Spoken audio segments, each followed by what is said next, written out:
Most real estate investors are doing it completely wrong, guys, but give me the next few minutes and I will boost your investing skills by 100+% using strategies that honestly the elites will not tell you about. Item number one, exit flexibility. So you need to be flexible in your exit. And what do I mean by that is you need to have a good understanding of what all are some of the exits out there. So you've got your long-term rentals. So your standard, say 12-month lease where it's not furnished, you're just putting in a standard tenant in there. You've got short-term rentals. So you like your Airbnbs. You've got monthly furnished rentals to where it's say a corporate traveler or an insurance relocation. You've got co-living where you're renting by the room. You've got fix and flip where you're actually selling that property. You've got wraps where you are wrapping it and like selling it as if you were the bank type situation. You've got seller finance. Again, the list goes on and on and on, but you need to understand, okay, what is a strategy that I'm familiar with, or a few strategies, and what's going to be the highest and best use for that property where I'm going to be producing the cash flow that I need or the returns that I need for it. So with that, you need to understand your underwriting, which I've got videos on that you can check out. But again, what I like to say is you want to run your numbers as if it's the worst case in mind. So you need to make sure that you're not shooting yourself in the foot, say if there's a market downturn, you're covered. So you want to make sure that you're deploying the best exit strategy that's going to help you out. And if that one doesn't work, then you need to have a backup plan that you can quickly pivot to. So with that, know your ancillary costs. So what do I mean by ancillary costs? So with your profit coming in, out of that profit, on average, 25% is going to be coming out of that profit. So that's going to be your capital expenditures. That's going to be your repairs and maintenance. That's going to be your property management as well as your vacancies. So that's what you're going to have to accommodate there. So for instance, say you have a property that it's renting for $1,500 a month and your mortgage payment on that is $1,300 a month. So your principal, interest, taxes, and insurance, your mortgage payment, the full mortgage payment. So with that, you'd say, I'm going to make $200. That's the spread there. Well, not really. You're actually going to lose money on that deal. And these ancillary costs are the exact reason why you will lose money on that deal. So you got to keep that in mind, as well as being flexible on the exit. So with that, item number two, so zero down club. So this is a really cool strategy where you can actually get into a property with zero money out of pocket, or in some cases, you can actually get paid to purchase that property. Really awesome strategy. I've got a video on this. It's the new way to buy real estate in 2025. Take a look at that. It breaks down the full strategy. Super awesome. This is how you scale in this business. This is really good.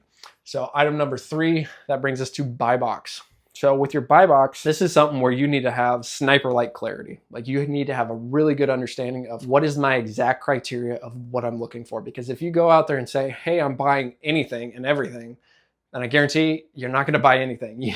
No one's going to know what to give you. They're not going to know what to identify you as far as what asset class, so on and so forth. They don't know, okay, are they buying multifamily? Are they buying RV parks? Are they buying single family homes? If they are, what kind of single family homes? They don't know. So if you have a good idea of what exit strategies you're looking for, the market that you're going for, and the type of returns you're expecting to get, then you're going to have a good idea of, okay, what is your actual buy box? So you need to be granular to the point where, say, for example, I'm looking in this specific zip code for 3 beds, 2 baths. It needs to be 1,500 square feet or better. It needs to be at this price point, so on and so forth. So for example, for me, I'm looking for RV parks in the Middle Tennessee area.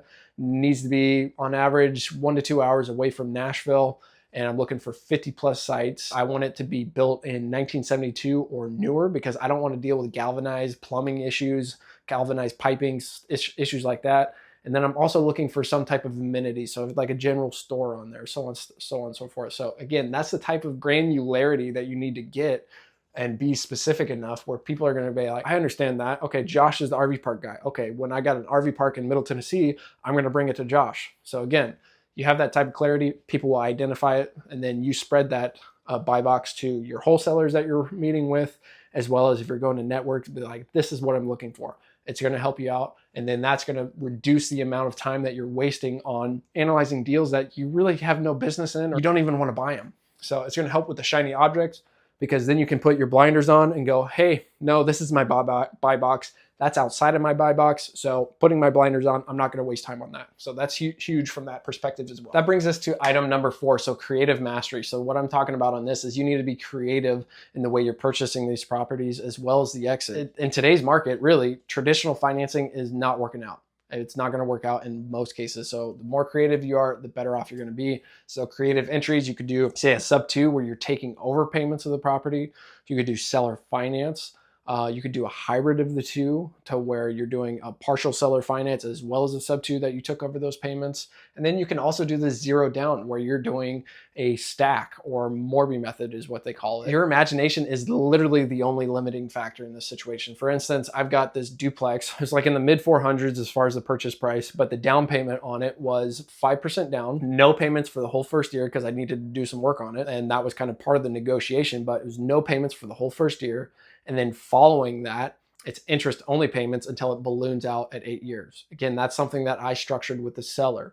You can do the same. It's going to be different each case, each scenario, each seller. They're all different. But again, it's up to your imagination. That is literally the only limiting factor in those type of deals. Now that brings us to exit, being creative in your exit. So what is your creative hold strategy? Or maybe you're doing something as along the lines of, like, say, a lease option. So a lease option is where you have someone leasing the property with the option to buy it, say maybe 3 years down the line. At that point in time, you have an agreed upon price that they're going to purchase it at. That's a creative exit strategy. You can also sell it on what's called a wrap. Say you get one of these sub 2s where it's 2.5%, which is out there, and you get it under sub 2. Well, you can then wrap it to an end buyer to where you're charging, say, 4.5%, 5%. So you're making that extra percentage on the wrap on the sell. So awesome stuff there. Creative mastery, that's huge. That brings us to number 5. Think like a lender, guys. So you need to understand that money follows structure. If you structure these deals appropriately, you have clarity in your execution, you have your underwriting really locked into where you understand where the cash flow is coming from, what's the profitability on it, how am I going to secure my lenders, what is my exit strategy of choice, what's my backup plan if that goes south, and kind of present that. And plus, if you have a track record, that just helps even more. But if you show this and think what the lender's looking for, again, they're going to underwrite the property themselves before they lend on it. And then they're going to understanding of, okay, what is my actual security in this deal? If you have that laid out for them, lenders are going to just start flocking to you. So private money lenders, they will just start flocking to you. So this is super huge.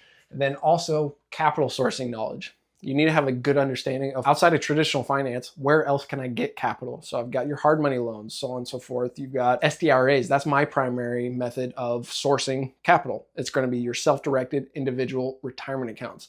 That's where I get a lot of my private money from. And I've actually got a one-on-one consulting program going over that very same thing. Again, that's a huge item that if you know the multitude of where you can get your capital sourcing from, then you can kind of get creative in that way as well. So that brings us to number 6. So spot the motivation, guys. So if they're selling, I guarantee you they are selling some type of problem. So what you need to do is you need to find that problem.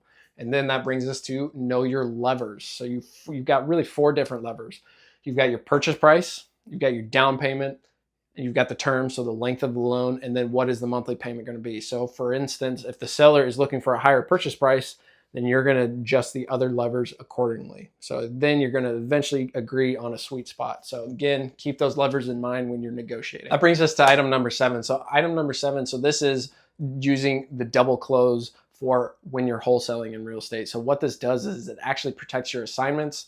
It makes you more credible as a cash buyer, and it gives you control of the transaction. So in this situation, you are, instead of, when you lock a contract up, instead of assigning that to the end buyer, you're actually purchasing that first contract. So you're actually closing on the house and then selling the house to the end buyer on a completely different purchase and sale agreement. So in that essence, one, you have a track record of your entity, your purchase entity, actually paying for homes cash. So that's huge. That helps with your credibility big time. And then second, when you sell it on that second contract, they're not going to see your assignment. So if you have a very large spread, that's going to protect your assignment in that situation. And again, it gives you way more control over the transaction. So that's huge.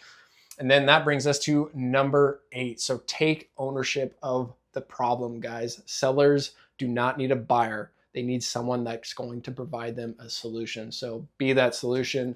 Know what your exit flexibility or what your exit's going to be.